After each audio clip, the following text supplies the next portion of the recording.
नमस्कार, आप देख रहे हैं न्यूज़ परिवर्तन 24। लोकतंत्र के इतिहास में आज एक और काला अध्याय जुड़ गया। जी हाँ दोस्तों, बात हो रही है पंजाब के प्रवेश द्वार कहे जाने वाले शहर राजपुरा की, जहां नगर कौंसिल के नतीजों के बाद जो कुछ भी हुआ उसने पूरे प्रशासनिक और राजनीतिक सिस्टम पर बड़े सवाल खड़े कर दिए। कहानी शुरू होती है 29 मई 2026 को, जब चुनाव के नतीजे आए।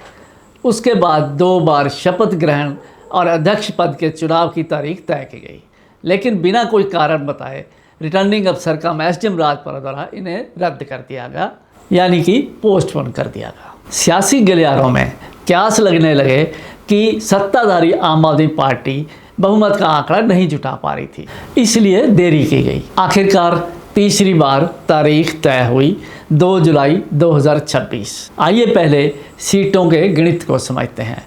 आम आदमी पार्टी के पास 9 पार्षद, 2 निर्दलीय मिला के और 2 विधायक के वोट, यानी कि कुल 11 वोट। भाजपा 9 पार्षद और 3 श्रोमणी अकाली दल के समर्थन के साथ कुल 12 वोट। कांग्रेस 9 पार्षद, श्रोमणी अकाली दल कुल 4 पार्षद, यानी कागजों पर मुकाबला कड़ा था। लेकिन 2 जुलाई को दोपहर 3 बजे राजपुरा के टाउन हॉल में जो कुछ हुआ वो सबको हैरान कर देने वाला था। सभी 31 पार्षद को टाउन हॉल में बिठा दिया गया। सबसे पहले आम आदमी पार्टी के 9 पार्षद समेत 2 निर्दलीय, उन्हें बुलाया गया और शपथ दिलाई गई और उन्हें एक अलग कमरे में भेज दिया गया। फिर भाजपा के 9 पार्षदों को शपथ दिलाई और उनको भी उसी कमरे में जहां आम आदमी पार्टी के लोग गए थे वहां भेज दिया गया। उसके बाद कांग्रेस के पार्षद जो 9, उनको शपथ तो दिलाई गई, उन्होंने शपथ तो ली यानी कि, लेकिन वो उस कमरे में नहीं गए। अब सबसे बड़ा ट्विस्ट आया अकाली दल के 4 पार्षदों के साथ। उन्हें शपथ तो दिलाई गई मगर उस कमरे में जाने से रोक दिया गया। इसके कुछ देर बाद ही रिटर्निंग अफसर यानी राजपुरा के एसडीएम ने घोषणा कर दी कि आम आदमी पार्टी के रितेश बंसल को प्रधान और नीलम कुकरेजा को उप प्रधान चुन लिया गया है। इस घोषणा के तुरंत बाद ही विधायिका नीना मित्तल अपने पार्षदों के साथ और एसडीएम राजपुरा के साथ वहां से गायब हो गए। हैरानी की बात यह है कि इस सारे ड्रामे के दौरान मीडिया को अंदर जाने की इजाज़त नहीं दी गई, क्योंकि रिटर्निंग अफसर कम एसडीएम राजपुरा कुछ सेकंडों में ही नतीजे घोषित करने के इमीडिएट बाद वहां से चले गए। इसलिए ना तो प्रेस कॉन्फ्रेंस की, ना तो मीडिया उनसे कोई सवाल जवाब कर सका। इसलिए कोई भी आधिकारिक रूप से, सरकारी रूप से पुष्टि नहीं हो पाई। लोकतंत्र के चौथे स्तंभ को इस तरह दूर रखना अपने आप में कई बड़े सवाल खड़े करता है। इस घटना के बाद बयानों का दौर शुरू हुआ। विधायिका नीना मित्तल ने अपने घर से मीडिया को संबोधित करते हुए कहा कि उन्हें भाजपा के 2 पार्षदों का समर्थन मिला, जिससे ये जीत संभव हुई। यानी कि 11 उनके ऑलरेडी थे, 2 बीजेपी के, तो 13 का उन्होंने दावा किया। बीजेपी ਦੇ ਜਿਹੜੇ ਨੁਮਾਇੰਦੇ ਸੀ ਉਹ ਅੰਦਰ ਆਏ ਸੀਗੇ, ਬਾਕੀ ਕਾਂਗਰਸ ਤੇ ਅਕਾਲੀ ਦਲ ਵਾਕਆਊਟ ਕਰ ਗਏ ਸੀ ਪਹਿਲਾਂ ਹੀ। ਉਸ ਤੋਂ ਬਾਅਦ ਸਾਡੀ ਮੈਜੋਰਟੀ ਸੀ ਤਾਂ ਸਾਡੇ ਸਾਰੀ ਟੀਮ ਸਾਡੀ ਸਿਲੈਕਟ। ਕਿੰਨੀਆਂ ਵੋਟਾਂ ਪਈਆਂ ਜੀ ਆਪਣੇ ਪ੍ਰਧਾਨ ਸਾਹਿਬ ਨੂੰ? ਸਾਡੀਆਂ 13 ਵੋਟਾਂ ਪਈਆਂ ਜੀ। ਹਾਂਜੀ ਹਾਂਜੀ, 2 ਸਾਨੂੰ ਬੀਜੇਪੀ ਦੇ ਨੁਮਾਇੰਦੇ ਵੀ ਵੋਟਾਂ ਪਾ ਕੇ ਗਏ। ਅੱਛਾ ਜੀ, ਪਰ ਉਹਨਾਂ ਕੋਲ ਘੱਟ ਰਹਿ ਗਿਆ, ਮੈਂ ਆਪਣੇ 13। ਹਾਂਜੀ ਹਾਂਜੀ, ਸਾਡੇ ਕੋਲੇ 13 ਹੋ ਗਏ।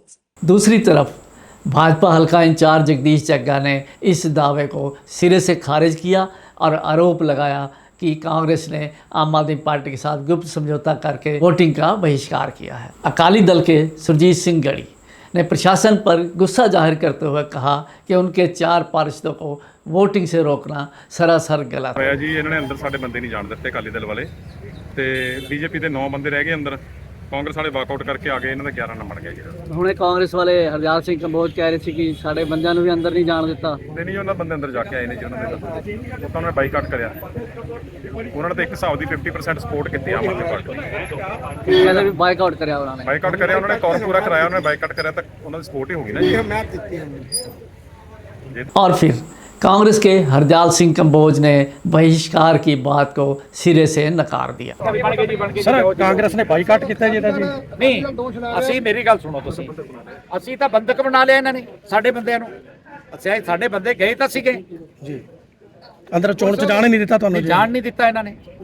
अब ये मामला शांत होने वाला नहीं है। उसके बाद भाजपा के हल्का इंचार्ज जगदीश जग्गा अपने वर्कर्स पार्षदों समेत टालीवाला चौक राजपुरा में जाके धरना दिया और सड़क रोक दी। कल यानी कि 4 जुलाई 2026 को एक प्रेस कॉन्फ्रेंस करते हुए जगदीश जग्गा ने स्पष्ट किया कि वो जल्द ही Punjab and Haryana high court का समेत अकाली दल के सुरजीत सिंह गढ़ी के साथ दरवाज़ा खटखटाएंगे, क्योंकि इस पूरे प्रकरण की हाई कोर्ट के आदेशों अनुसार ਵੀਡੀਓਗ੍ਰਾਫੀ ਹੋਈ ਹੈ। ਮੈਂ ਤੁਹਾਨੂੰ ਦੱਸਣਾ ਚਾਹੁੰਦਾ ਵੀ ਅਸੀਂ ਪਹਿਲਾਂ ਵੀ ਹਾਈ ਕੋਰਟ ਵਿੱਚ ਮਾਨਯੋਗ ਹਾਈ ਕੋਰਟ ਵਿੱਚ ਮੈਂ ਰਿਟ ਪਾਈ ਸੀਗੀ ਜਦੋਂ ਇਹਨਾਂ ਨੇ ਇੱਕ ਦਿਨ ਵਿੱਚ ਇਲੈਕਸ਼ਨ ਕਰਤਾ ਸੀਗਾ ਤੇ ਮੈਂ ਪਾਈ ਵੀ 24 ਘੰਟੇ ਦਾ ਟਾਈਮ ਤੇ ਸਾਨੂੰ 48 ਘੰਟੇ ਦਾ ਟਾਈਮ ਦੇਣਾ ਚਾਹੀਦਾ ਕਿਉਂ ਸਾਡੇ 1-2 ਬੰਦੇ ਬਾਹਰ ਸੀਗੇ ਤੇ ਮਾਨਯੋਗ ਹਾਈ ਕੋਰਟ 'ਚ ਸੁਣਵਾਈ ਹੋਈ ਤੇ ਉਹਨਾਂ ਨੇ ਵਾਪਸ ਪਹਿਲਾਂ ਕੈਂਸਲ ਹੀ ਕਰਤੀ ਸੀਗੀ। ਅਸੀਂ ਉਹਦੇ 'ਚ ਇੱਕ ਐਡ ਕਰਾਤੇ ਵੀ ਇਹਦੀ ਵੀਡੀਓਗ੍ਰਾਫੀ ਹੋਣੀ ਚਾਹੀਦੀ ਹੈ, ਜਿਹੜੇ ਕਿ ਸਾਨੂੰ ਆਰਡਰ ਹੋਏ ਵੀ ਇਹਦੀ ਵੀਡੀਓਗ੍ਰਾਫੀ ਹੋਣੀ ਚਾਹੀਦੀ ਹੈ। ਤਾਂ ਉਹ ਵੀਡੀਓਗ੍ਰਾਫੀ ਦੇ ਸਾਡੇ ਕੋਲ ਹੈਗਾ ਵੀ ਸੀ, ਐਸਡੀਐਮ ਕੋਲ ਡੀਸੀ ਕੋਲ ਚਿੱਠੀ ਗਈ ਸੀ, ਵੀਡੀਓਗ੍ਰਾਫੀ ਕਰਾਈ ਵੀ ਹੈ। ਤੇ ਅਸੀਂ ਸੋਮਵਾਰ ਸਾਡੇ ਪਟਿਆਲ ਸਾਹਿਬ ਐਡਵੋਕੇਟ ਪਟਿਆਲ ਸਾਹਿਬ ਉਹ ਸਾਰੀ ਪੈਰਵਾਈ ਕਰ ਰਹੇ ਨੇ ਉੱਤੇ ਜਿਹੜੇ ਵੀ ਸਾਡੇ ਐਡਵੋਕੇਟ ਨੇ। ਅਸੀਂ ਸੋਮਵਾਰ ਥੋੜਾ ਕੋਈ ਰਿਕਾਰਡ ਚਾਹੀਦਾ, ਅੱਜ ਸ਼ਨੀ ਐਤਵਾਰ ਦੀ ਛੁੱਟੀ, ਅਸੀਂ ਉਹ ਰਿਕਾਰਡ ਲੈ ਕੇ ਅਸੀਂ ਉੱਤੇ ਰਿਟ ਪਾਵਾਂਗੇ ਮਾਨਯੋਗ ਹਾਈ ਕੋਰਟ ਤੇ ਇਹਦੀ स्टे करावांगे। यानी कि आने वाले दिनों में ये अब गेंद पूरी तरह माननीय अदालत के पाले में होगी। इस पूरे एपिसोड से एक बात तो साफ है कि रितेश बंसल भले ही प्रधान की कुर्सी पर बैठ जाएं, लेकिन उनके लिए आने वाली राह आसान नहीं है। इसके अलावा भी ये सारा एपिसोड कुछ और भी सवाल खड़े करता है कि इलेक्शन रेज ऑफ हैंड से क्यों हुए, क्यों नहीं बैलेट से हुए। सीक्रेट बैलेट से वोट होने चाहिए थे, डेमोक्रेसी का ये एक नियम है। दूसरी बात, मीडिया को अंदर कवरेज के लिए क्यों नहीं जाने दिया गया, ये तो लोकतंत्र की हत्या का एक और उदाहरण है। सबसे बड़ा सवाल, प्रशासन का राजनीतिक दबाव में आकर ऐसा काम करना शर्मनाक नहीं है? इस पूरे मुद्दे पर आपकी क्या राय है, कमेंट करके ज़रूर बताएं।